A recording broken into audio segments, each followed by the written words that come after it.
Hello दोस्तों, स्वागत है आपका आसी स्टोरी वर्ल्ड यूट्यूब चैनल पर। आज की कहानी है दाल पतली कर दो बहू, तुम्हारे माता पिता आए हैं। रात के लगभग 8:30 बज चुके थे। निधि रसोई में रात का खाना बना रही थी और खाना लगभग बन भी चुका था। केवल दाल में तड़का लगाना ही बाकी था। वैसे भी आज उसने हल्के फुल्के दाल चावल ही बनाए थे।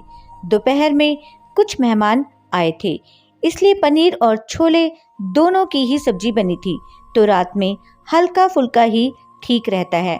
अभी निधि यह सोच ही रही थी कि सास ममता जी ने रसोई में प्रवेश किया। बहू, शिल्पा के सास ससुर आने वाले हैं, फटाफट से खाना बना दो, कुछ बढ़िया सा बना देना, आखिर समधी आए हैं, कोई कंजूसी मत करना। ऐसा ना हो कि कल को शिल्पा को दो बातें सुननी पड़े। जरा सोफे के कवर बदल देती हूँ। निधि के जवाब की प्रतीक्षा किए बिना ही सास ममता जी बाहर चली गईं, क्योंकि वह जानती थी कि निधि सब कुछ संभाल लेगी। लेकिन ममता जी की बात सुनते ही निधि को 10 दिन पहले की घटना याद आ गई और ना चाहते हुए भी उसका मन एक बार फिर से दुखी हो गया। दरअसल ममता जी की आदत है, वह अपने रिश्तेदारों का स्वागत ही अच्छे तरीके से करती हैं, लेकिन अक्सर निधि के घर से कोई भी आता है तो उन्हें उचित सम्मान नहीं देती। जब भी निधि के घर से कोई आता है तो ममता जी अक्सर मुंह बना लेती हैं। कभी अच्छे तोहफे न लाने का ताना देती हैं, तो कभी यह ताना देती हैं कि बेटी के घर यूं रोज रोज नहीं आया जाता। कभी बची हुई मिठाई उनके आगे रख देती हैं, तो कभी कोई और ऐसी बात जो निधि को दुखी कर देती है। लेकिन पिछली बार तो हद ही हो गई, जब निधि के माता पिता अचानक बिना किसी पूर्व सूचना के आ गए तो ममता जी ने दोबारा खाना ना बनवाकर दाल को पानी डालकर पतला करने का आदेश दे दिया और दोपहर की पड़ी हुई सब्जी को छौंक लगाकर गर्म करने को कह दिया। और रायते में तो वह खुद ही पानी डालकर चली गई।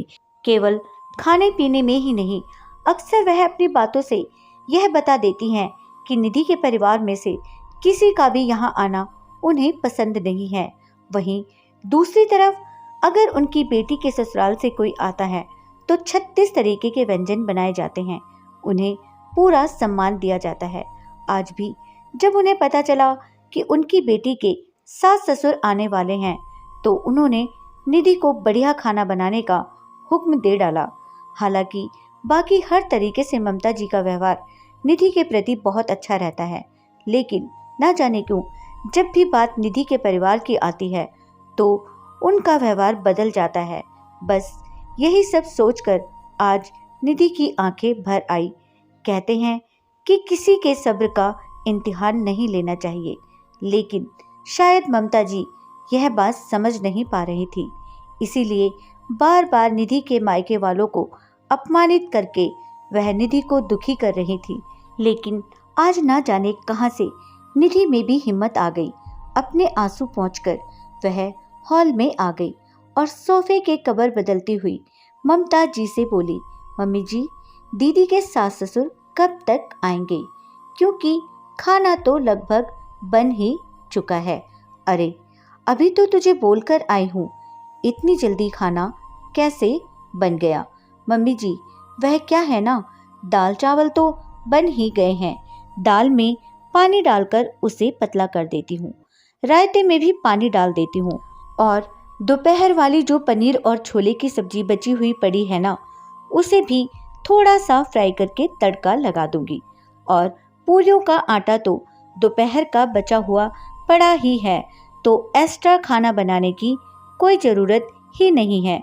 वैसे भी आप ही तो कह रही थी ना उस दिन कि समधी तो घर ही के होते हैं, वह तो अपने ही होते हैं, वह थोड़ी ना बुरा मानेंगे अगर हम उन्हें दोपहर का खाना खिला देंगे। अब दोबारा खाना बनाएंगे तो दोपहर का खाना वेस्ट हो जाएगा ना। याद है मम्मी जी आपको, उस दिन जब मेरे मम्मी पापा आए थे तब आपने यही कहा था, तो फिर आज भी ऐसा ही करते हैं। दीदी के सास ससुर भी तो समधी ही हैं, घर के ही हैं, अपने ही लोग हैं, वह थोड़ी बुरा मानेंगे क्यों? सही कह रही हूँ ना मैं मम्मी जी? निधि की कही हुई हर बात आज ममता जी को आईना दिखा रही थी और उन्हें यह एहसास करवा रही थी कि आज तक वो निधि के परिवार के साथ कितना गलत कर रही थी। शायद इसीलिए निधि कहने से इतना सब कुछ सुनने के बाद आज निधि से आंख मिलाने की उनकी हिम्मत नहीं हो रही थी। लेकिन फिर भी गलती का एहसास होने पर गलती को स्वीकार न करना यह ममता जी की फितरत नहीं थी। इसलिए चंद ही मिनटों बाद उन्होंने चुप्पी तोड़ते हुए निधि से कहा, बेटा, सबसे पहले तो आज तक जो गलत व्यवहार मैंने तुम्हारे परिवार के साथ करती आई हूँ उसके लिए मुझे माफ़ कर दो। और दूसरी बात, मैं तुमसे वादा करती हूँ कि जिस तरीके का व्यवहार शिल्पा के ससुराल वालों के साथ मैं करती हूँ, जिस तरह उन्हें मान सम्मान देती हूँ, वही मान सम्मान सही से और वही अपनापन अब से मैं तुम्हारे परिवार को भी दूंगी। देर से ही सही, लेकिन मुझ पर गुस्सा करके मुझे तो बातें सुनाकर सही राह दिखाने के लिए थैंक यू बेटा। दोस्तों, अक्सर यह देखा गया है कि लड़के वालों का व्यवहार लड़की वालों के प्रति अच्छा नहीं होता है। उन्हें उचित मान सम्मान नहीं दिया जाता है, जबकि जिस माता पिता ने आपको अपने जिगर का टुकड़ा दे दिया है उनका सम्मान तो अत्यंत आवश्यक होता है। लेकिन फिर भी हमारा यह समाज ना जाने क्यों उनकी अवहेलना कर बैठता है। Thanks for watching.